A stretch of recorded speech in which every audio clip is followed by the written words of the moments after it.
Ada yang masih ingat materi kita sebelumnya? Materi kita sebelumnya adalah tentang Rasul Allah. Sekarang kita masuk bab 8 tentang menghormati dan menyayangi kedua orang tua dan guru. Istilah birrul walidain, kalian pasti sering dengar toh? Nama lainnya itu arti singkatnya itu berbakti kepada kedua orang tua. Kalau menurut Imam An-Nawawi, arti birrul walidain yaitu berbuat baik kepada orang tua, bersikap baik kepada kedua orang tua, dan melakukan berbagai yang dapat membuat kedua orang tua bergembira, serta berbuat baik kepada teman-teman mereka.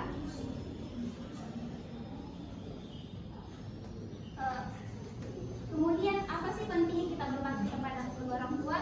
Nah, ini dia hikmahnya. Yang pertama, berbakti kepada kedua orang tua merupakan amal yang paling utama. Kemudian yang kedua, apabila orang tua kita ridho atas apa yang kita perbuat, Allah pun akan ridho. Kemudian yang ketiga, berbakti kepada kedua orang tua akan menghilangkan kesulitan yang kita alami. Pernah dengar ceritanya Alqamah saat yang sekarang? Kala itu dia tidak bisa mengucapkan kalimat la ilaha illallah. Istrinya bingung, padahal suaminya ini adalah orang yang sangat taat. Tapi kenapa di saat sekarang dia tidak mampu mengucapkan kalimat la ilaha illallah?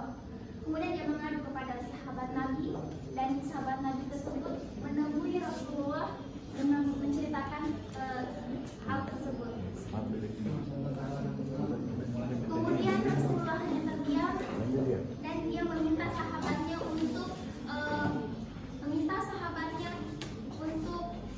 meneliti apakah Alqamah ini memiliki orang tua. Dan benar, ternyata Alqamah ini memiliki seorang ibu yang sudah tua renta. Kemudian Rasulullah mengutus sahabatnya untuk datang ke rumah ibunya dan memanggilnya. Dia tidak bisa, maka Rasulullah yang datang sendiri. Namun ibunya merasa enak dan ia datang ke rumah Alqamah, ke rumah Nabi Muhammad SAW. Nah, disitulah ia ditanya, Bu, apakah kamu tahu yang dialami anak Musa ini? Mengapa ia tidak mampu mengucapkan kalimat la ilaha illallah? Kemudian ternyata Alqamah karena dia sudah memiliki istri, dia tidak menghormati ibunya lagi.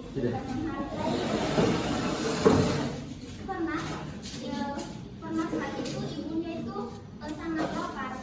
Dia datang ke rumah Alqamah, namun Alqamah tidak memberinya makan. Dia mengatakan bahwa makanan itu untuk ibunya saja. Kemudian pernah juga ia sangat kekurangan makanan, bahkan berhari-hari tidak makan. Dia mengutus seseorang datang ke rumah Alqamah, namun Alqamah berkata, persediaan ini untuk istri dan anaknya saja. Ia takut dimarahi oleh istrinya. Dan disitulah ibu Alqamah itu merasa sakit hati. Kata Rasulullah SAW agar dia mudah mengucapkan la ilaha illallah. Tapi ibunya mengatakan dia tidak bisa melakukannya karena dia sangat sakit hati. Nah, kemudian Rasulullah meminta sahabatnya untuk mengumpulkan kayu bakar. Ibunya berkata, untuk apa kayu bakar tersebut? Ternyata Rasulullah akan membakar jasad anaknya, membakar anaknya tersebut supaya dibuat bertemu dengan Allah Subhanahu wa Ta'ala. Ibunya tidak rela.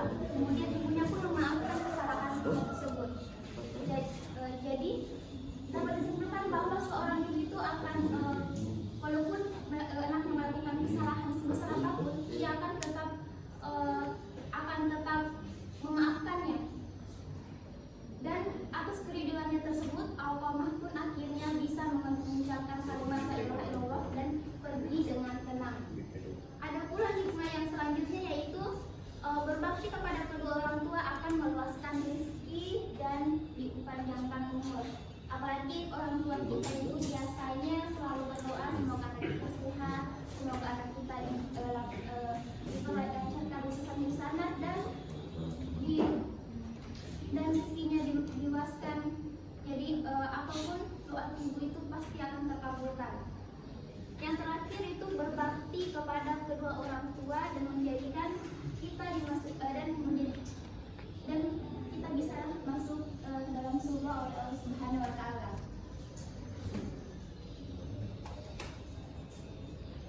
Ini adalah hadis sebagaimana tadi hikmah yang ketiga itu ridho Allah tergantung kepada terhadap ridho orang tua. Tolong ada dibacakan ayat hadisnya.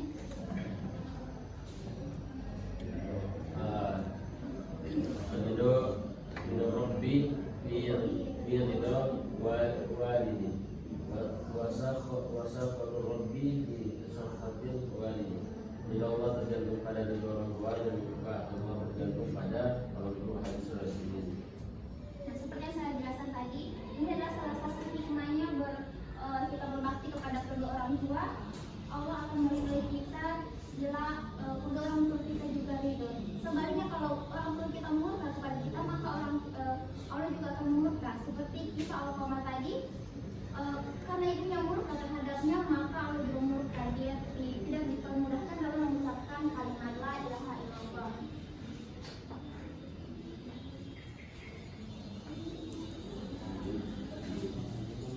Ini adapun cara berbakti kepada orang tua itu yang pertama, sebelum berangkat ke sekolah bersalaman dengan kedua orang tua. Siapa di sini yang salam dulu kepada kedua orang tua sebelum berangkat sekolah? Saya waktu kecil. Sekarang tidak. Sekarang enggak, tinggal sendiri di rumah. Kemudian cara yang kedua tetap berbakti dengan melaksanakan nasihat dan perintah yang baik dari keduanya. Jangan kalau dinasihat itu dengar dari telinga kanan kemudian keluar telinga kiri. Habis bisa dinasihati diam-diam pas belakangnya kata orang sini itu variabel. Kemudian yang ketiga itu merawat dengan penuh kasih sayang dan kesabaran, apalagi jika kedua orang tua kita sudah pikun. Nah, bagi kalian jika ada orang tuanya yang sudah tua, biasanya kata orang itu orang yang tua itu akan kembali seperti anak-anak. Kadang perkataan menyakitkan, tapi kita tidak perlu ambil hati. Kita harus tetap merawatnya dengan penuh kasih sayang. Kemudian yang keempat, merendahkan diri dengan penuh kasih sayang. Contohnya walaupun kita yang lulusan SMA, kita tidak boleh merendahkan kedua orang tua kita yang lulusan SD ataupun bawah dari kita. Kemudian yang kelima, berkata halus dan sopan serta mendoakan keduanya. Jadi kalau kita berbicara dengan kedua orang tua, kita harus sopan, tidak boleh dengan nada tinggi. Kemudian kita selalu mendoakan. Kalau kita habis sholat, jangan lupa doakan kedua orang tua kita.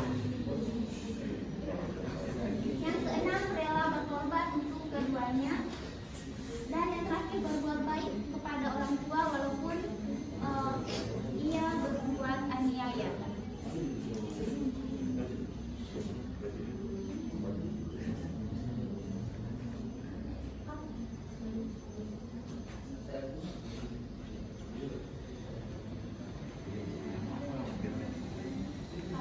Sampai sini dulu kita sudah paham?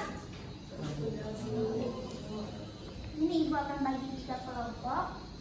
Ini kelompok 1, 2, dan 3. Kelompok 1 ini ketuanya itu Ramadan, kelompok 2-nya Ulfi, dan kelompok 3 itu ada Yunus. Yuk maju ke depan, ambil soal dengan acak, nanti kalian jawab.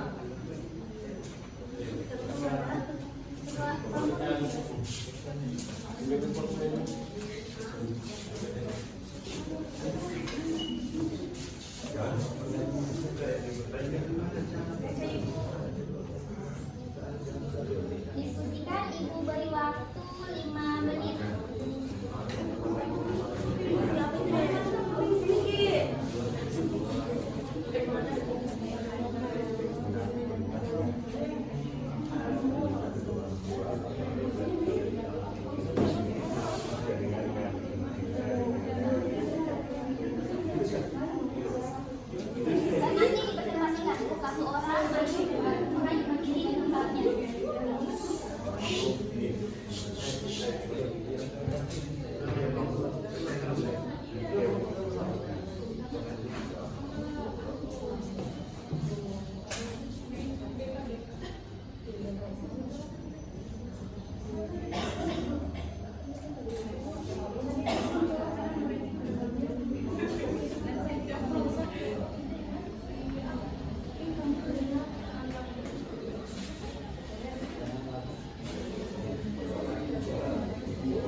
Sudah?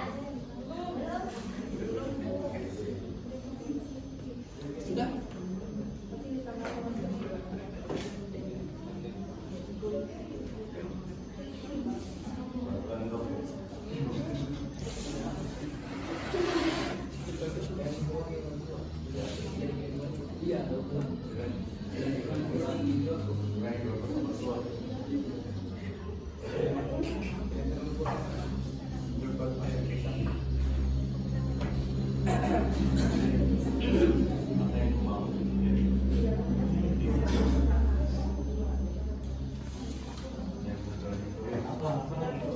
Ulang, sudah ya?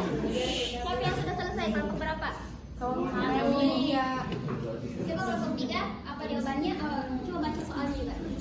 Soalnya, bagaimana cara berbakti kepada kedua orang tua yang sudah meninggal?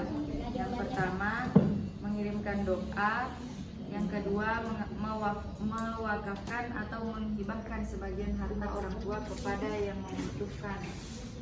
Ketiga, menutup aurat. Tulisan 100 untuk kelompok 3.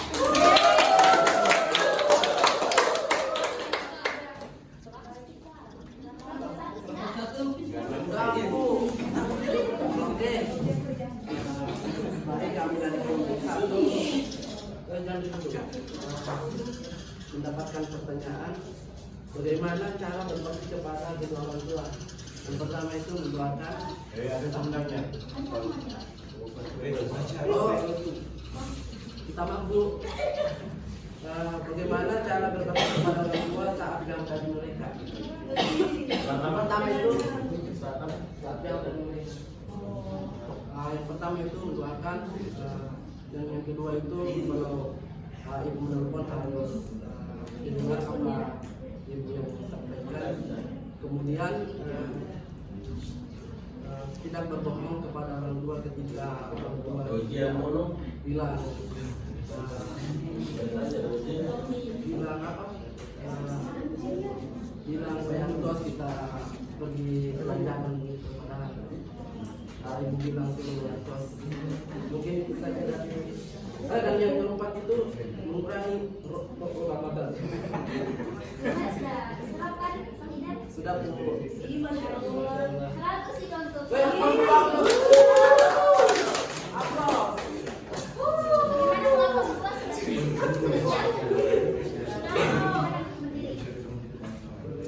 Pertanyaannya itu bagaimana cara berbakti kepada kedua orang tua yang zalim kepada kita?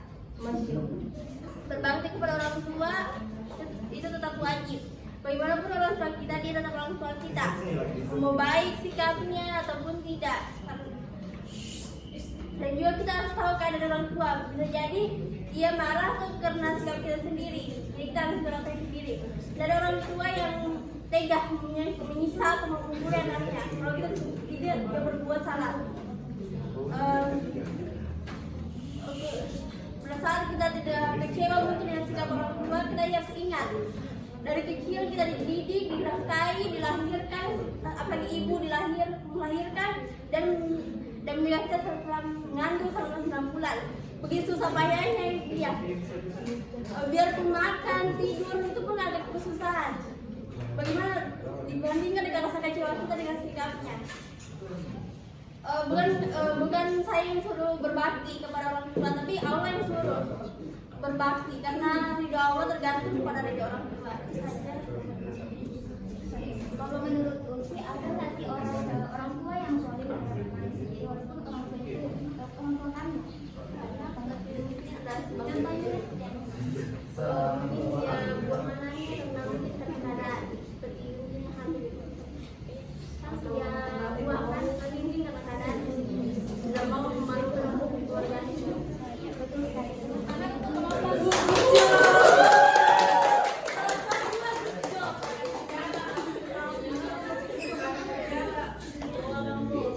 iya betul sekali. Memang ada orang tua yang kadang mungkin yang tidak yang zalim terhadap kita dan suasana itu misalnya tidak memenuhi kebutuhan kita, padahal mungkin dia mampu tapi tidak. Jadi jawabannya sudah bagus. Kemudian kita lanjut ke cara berbakti tentang menghormati guru. Ada yang tahu apa itu guru? Ada yang bisa jelaskan?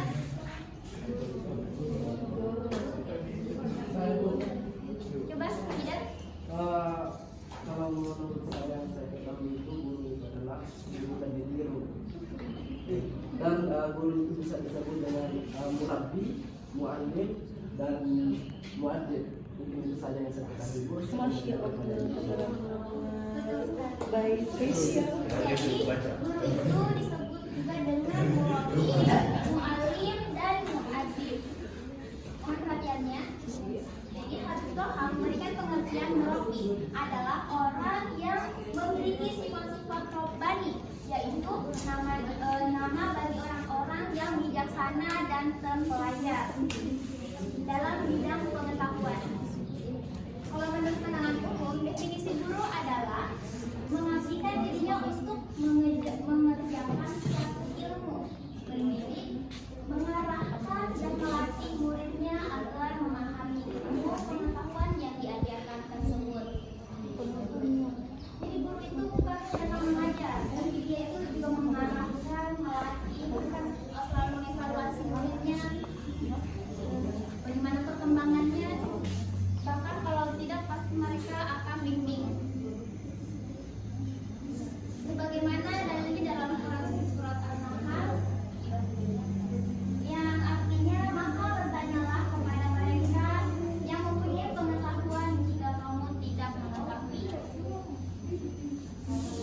Jadi kalau kalian ada yang bertanyakan, kalau bertanya kepada yang lebih tahu.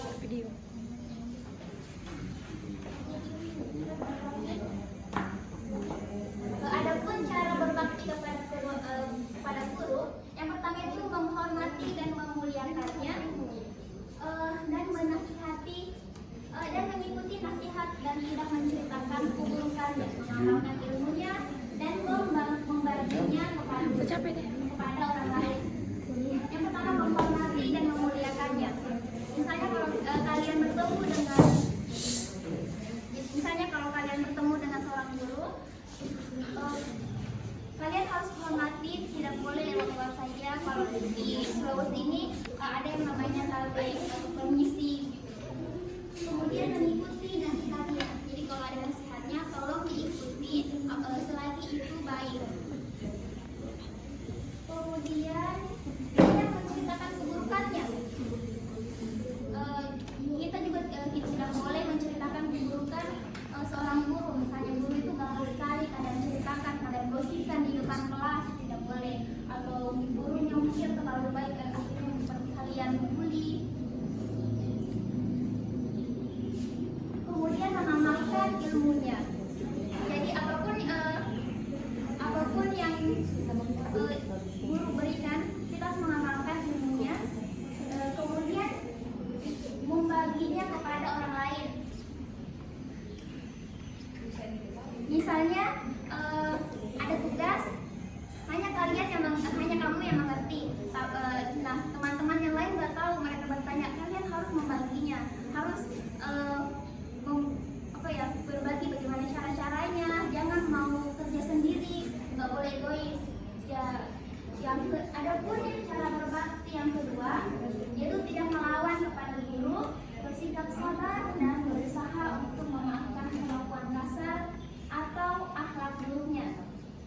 Misalnya kalau saya terlambat masuk kelas, kemudian disuruh berdiri di depan, angkat kaki satu terus pegang telinga, itu tidak usah melawan, harus sabar, karena itu memang konsekuensinya kalau kalian terlambat, kecuali memang kayak berlebihan. Misalnya kalau hanya terlambat kalian diseret di telinganya terus bawa di tiang bendera kemudian hormat, itu berlebihan. Tapi kalau hanya berdiri di depan kelas, tidak perlu melapor kepada kedua orang tua di rumah. Kemudian yang ketiga itu sopan dan santun ketika berhadapan atau berkomunikasi dengan guru. Walaupun guru kita di luar itu sebagai teman, tidak perlu kalau di dalam kelas atau di lingkungan sekolah, jangan kayak berlaku misalnya Ramadan bertemu dengan gurunya laki-laki, kalau bro nggak boleh gitu, karena itu kayak tidak menghormati gitu. Di dalam kelas atau di lingkungan sekolah, guru ya tetap guru, bukan teman gitu. Kemudian yang terakhir itu menunjukkan rasa berterima kasih terhadap ajarannya. Ada yang tahu bagaimana tuh contohnya? Menunjukkan rasa berterima kasih terhadap apa yang guru ajarkan. Bagaimana tuh contohnya? Rasa terima kasihnya dalam bentuk apa kalian? Kalaku. Apa? Kalaku. Tingkah lakunya baik. Kemudian bisa juga memberikan hadiah kecil kalau lulus gitu. Oke, sampai sini kalian bisa paham?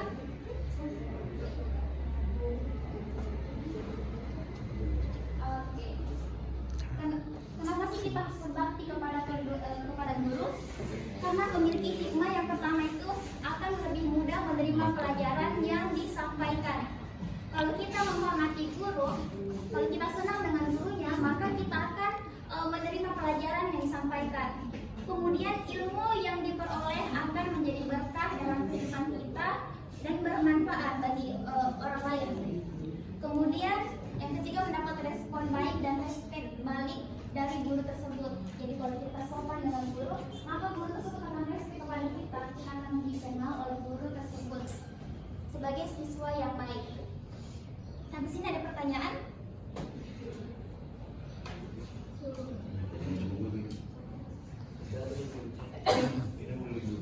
Kalau tidak ada, ini ada PR untuk kalian. Tolong ditulis.